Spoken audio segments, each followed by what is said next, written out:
بسم اللہ الرحمن الرحیم۔ ناظرین، اللہ تعالیٰ نے حضرت علی رضی اللہ تعالی عنہ کو عقل و خرد کی اس قدر ارفع و اعلیٰ صلاحیتوں سے نوازا تھا کہ جو مسائل دوسرے حضرات کے نزدیک پیچیدہ اور لاینحل سمجھے جاتے تھے، انہی مسائل کو وہ آسانی سے حل کر دیتے تھے۔ اکابر صحابہ کرام رضوان اللہ علیہم اجمعین ایسے اوقات سے پناہ مانگتے تھے کہ جب کوئی مشکل مسئلہ پیش آ جائے اور اس کے حل کے لیے حضرت علی رضی اللہ تعالی عنہ موجود نہ ہوں۔ ایک دفعہ یہودیوں کی ایک جماعت حضرت علی رضی اللہ تعالی عنہ کے پاس آئی اور وہ حضرت علی کرم اللہ وجہ الکریم کے علم اور دانائی کے مقام سے واقف تھے۔ وہ نادان یہ سوچ کر آئے تھے کہ اگر کسی طریقے سے وہ حضرت علی رضی اللہ تعالی عنہ کو علمی بنیاد پر شکست دے دیں تو اس سے مسلمانوں کو شرمندگی ہوگی اور ہر طرف ہمارا ڈنکا بجنے لگے گا۔ اس یہودی جماعت نے یہ بھی منصوبہ بنایا کہ ہم نہ صرف آپ سے سوال کریں گے بلکہ آپ سے سوال آپ کی کتاب یعنی قرآن مجید سے نہیں بلکہ اپنی کتاب یعنی تورات سے کریں گے۔ اس جماعت نے من ہی من یہ سوچ لیا تھا کہ اگر حضرت علی رضی اللہ تعالی عنہ ہماری شرائط کے مطابق تورات سے جواب دینے پر راضی ہو بھی جاتے ہیں تو یہی ہماری جیت ہوگی، لیکن کیسے؟ ناظرین، یہودیوں کی اس جماعت کا ماننا کچھ یوں تھا کہ حضرت علی رضی اللہ تعالی عنہ بہرحال حضرت محمد صلی اللہ علیہ وآلہ وسلم کے ماننے والے ہیں اور حضرت محمد صلی اللہ علیہ وآلہ وسلم پر قرآن پاک نازل ہوا، تو یہ بات ممکن نہیں کہ حضرت علی رضی اللہ تعالی عنہ کسی صورت تورات کے سوالوں کا جواب تورات سے ہی دے سکیں۔ ناظرین، یہودیوں کی اس جماعت کا سربراہ جس کا نام راس الجالوت تھا، اس کی زیر قیادت یہ جماعت حضرت علی رضی اللہ تعالی عنہ کے پاس آئی تھی۔ راس الجالوت بولا، اے علی، ہم لوگوں نے آپ کے علم کا بہت چرچا سنا ہے۔ حضرت علی کرم اللہ وجہ الکریم مسکرا کر بولے، تو کیا اس بات کی تصدیق کرنے آئے ہو؟ راس الجالوت بولا، ہم آپ سے چند سوالات کریں گے، آپ کو ان سوالوں کا جواب ہماری کتاب تورات سے دینا ہوگا، اور اگر آپ نے سب کے سامنے ہمارے سوالوں کے جواب دے دیے تو ہم آپ کو باب العلم مان لیں گے۔ حضرت علی کرم اللہ وجہ الکریم نے مسکرا کے جواب دیا، میں فی الحال اس بات سے بالکل غافل ہوں کہ تم لوگ کیا سوالات کرو گے اور تم کیا سوچ کے آئے ہو۔ اگر میں تمہارے سوالوں کے جواب دینے میں کامیاب ہو گیا تو کیا تم لوگ دین اسلام قبول کرو گے؟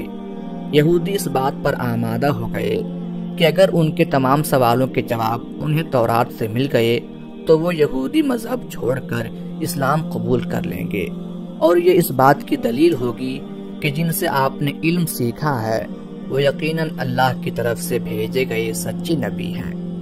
ناظرین، اب تمام معاملات طے پا چکے تھے اور پورا مجمع خاموش ہو کر بیٹھ چکا تھا۔ سوالوں کا سلسلہ شروع ہوا۔ یہودی عالم راس الجالوت نے مجمع کی جانب دیکھا اور علم کے تکبر سے بھرپور لہجے میں سوال کیا، اے علی، یہ بتائیے کہ وہ کون سی چیز ہے جو خدا کے لیے نہیں ہے؟ یہودی یہ جانتے تھے کہ مسلمانوں کی کتاب میں درج ہے کہ ہر چیز اللہ کے لیے ہے، اور اس بات کا جواب حضرت علی کے لیے دینا ناممکن ہوگا۔ مجمع میں بیٹھے تمام افراد سوچ میں ڈوب گئے کہ کائنات میں کوئی ایسی چیز بھی ہے جو اللہ کے لیے نہ ہو۔ تب حضرت علی رضی اللہ تعالی عنہ نے بغیر کسی توقف کے فرمایا کہ تم جاننا چاہتے ہو کہ وہ کون سی چیز ہے جو اللہ کے لیے نہیں ہے، تو اس کا جواب شرک ہے۔ اللہ ہر قسم کے شرک سے پاک ہے۔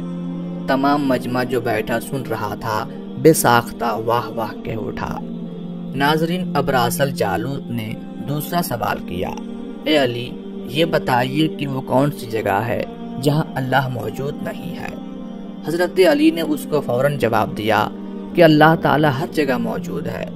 اس پر راس الجالوت بولا، اس سوال کا جواب آپ ہمیں ہماری کتاب سے دیں۔ حضرت علی رضی اللہ تعالی عنہ نے فرمایا کہ کیا تمہاری کتاب میں یہ نہیں لکھا ہے کہ حضرت موسیٰ علیہ السلام کے پاس ایک فرشتہ آیا اور حضرت موسیٰ علیہ السلام نے اس سے پوچھا کہ تم کہاں سے آئے ہو؟ تو اس نے جواب دیا کہ میں 7ویں آسمان سے آپ کے پاس حاضر ہوا ہوں۔ اتنے میں موسیٰ علیہ السلام کے پاس دوسرا فرشتہ آیا۔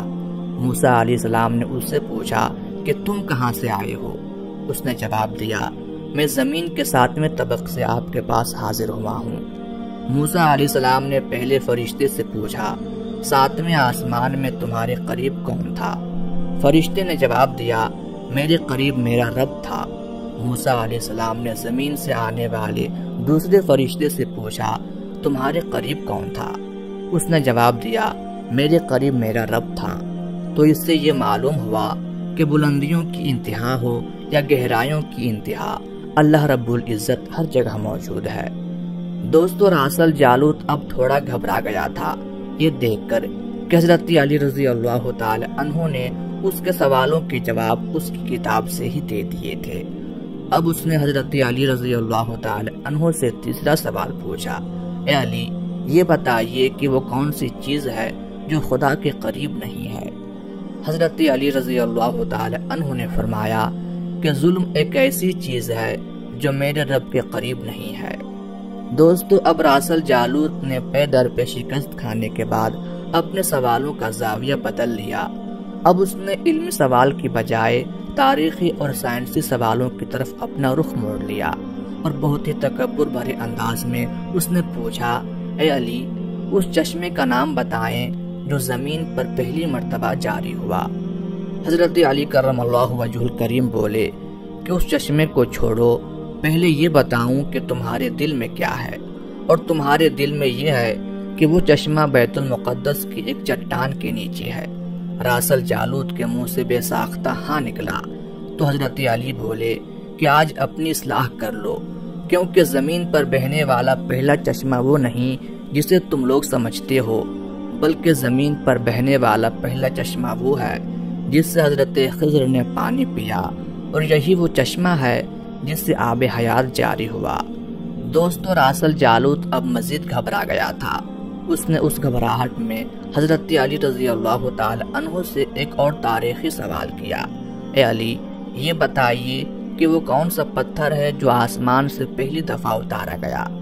حضرت علی نے جواب دینے سے پہلے ایک جملہ کہا، یقیناً تم لوگوں کے ذہنوں میں پہلا پتھر وہ ہے جو بیت المقدس میں نصب ہے، لیکن تم اس بات کو کیوں بھول جاتے ہو کہ خانہ کعبہ بیت المقدس سے کہیں پرانا ہے، اور حجر اسود اسی وقت نصب کیا گیا جب خانہ کعبہ پہلی دفعہ تعمیر ہوا تھا، اور وہی پہلا پتھر ہے۔ یہودی آپ کے جوابات سن کر ہمت نہ کر سکے کہ انہیں غلط قرار دیں، کیونکہ آپ ان کے جوابات انتہائی دلیل کے ساتھ دے رہے تھے اور ان کی اصلاح بھی کرتے جا رہے تھے۔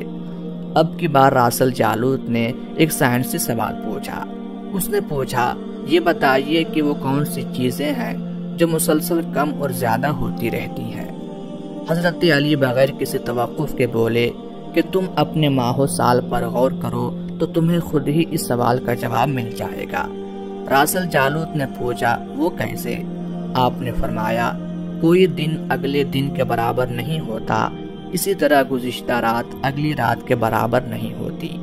یہی وہ دو چیزیں ہیں جو مسلسل کم اور زیادہ ہوتی رہتی ہیں۔ راسل جالوت نے جواب سن کر حضرت علی رضی اللہ تعالی عنہ سے ایک اور سوال کیا کہ زندہ رہنے کی پہچان سانس لینا ہے، کیا کائنات میں کوئی چیز ایسی بھی ہے جو سانس لیتی ہے مگر زندہ نہیں؟ حضرت علی نے فرمایا کہ صبح جب نکلتی ہے تو سانس لیتی ہے، حالانکہ صبح کے پاس نہ روح ہے نہ جان۔ یہ سن کر وہ جلدی جلدی بولا، اچھا یہ بتائیے کہ دنیا میں وہ کون سی جگہ ہے جہاں سورج کی کرنیں ایک دفعہ تو پڑیں لیکن دوبارہ اس جگہ کبھی سورج کی کرنیں نہیں پہنچ سکیں؟ حضرت علی رضی اللہ تعالی عنہ نے فرمایا، ہاں، یہ سمندر کی وہ جگہ ہے جہاں سے حضرت موسیٰ علیہ السلام اور ان کی قوم گزری تھی، اور سمندر اللہ تعالیٰ کے حکم سے دو حصوں میں تقسیم ہو گیا تھا۔ بس اس قافلے کے گزرتے ہوئے سورج کی کرنیں اس جگہ ضرور پڑی تھیں، لیکن اس کے بعد سورج کی کرنیں کبھی بھی وہاں نہیں پہنچ سکیں۔ دوستو، جواب پاتے ہی اس نے حضرت علی رضی اللہ تعالی عنہ سے پھر سوال کیا کہ یہ بتائیں کہ وہ کون سی دو چیزیں ہیں جو ہمیشہ غائب رہتی ہیں، اور وہ کون سی دو چیزیں ہیں جو ہمیشہ حاضر رہتی ہیں۔ حضرت علی رضی اللہ تعالی عنہ نے فرمایا کہ آسمان اور زمین کی طرف دیکھو، یہ دونوں تمہیں کبھی غائب نظر نہیں آئیں گے، یہ دونوں ہمیشہ حاضر رہتے ہیں، اور موت اور زندگی کو ڈھونڈو تو تمہیں ان کے بارے میں کبھی پتہ نہیں چلے گا کہ وہ کہاں ہیں اور کب آ جاتی ہیں۔ اگلا سوال راسل جالوت نے یہ کیا کہ اے علی، یہ بتائیے کہ وہ کون سی چیز ہے جس کا خالق خود اللہ ہے مگر اسی کے بارے میں خود سوال بھی کرتا ہے؟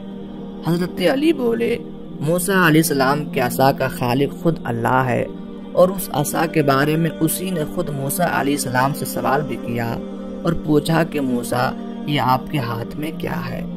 پھر اس نے اگلا سوال کیا کہ بیت اللہ کا طواف تو ذی حیات کرتے ہیں، لیکن اس بے جان چیز کے بارے میں بتائیں جس نے بیت اللہ کا طواف کیا۔ حضرت علی کرم اللہ وجہ الکریم بلا توقف بولے کہ کشتی نوح ایک ایسی بے جان چیز ہے جو طوفان کے دوران اس مقام پر پہنچی جہاں بیت اللہ ہے، تو اس نے اس کے گرد 7 چکر لگائے۔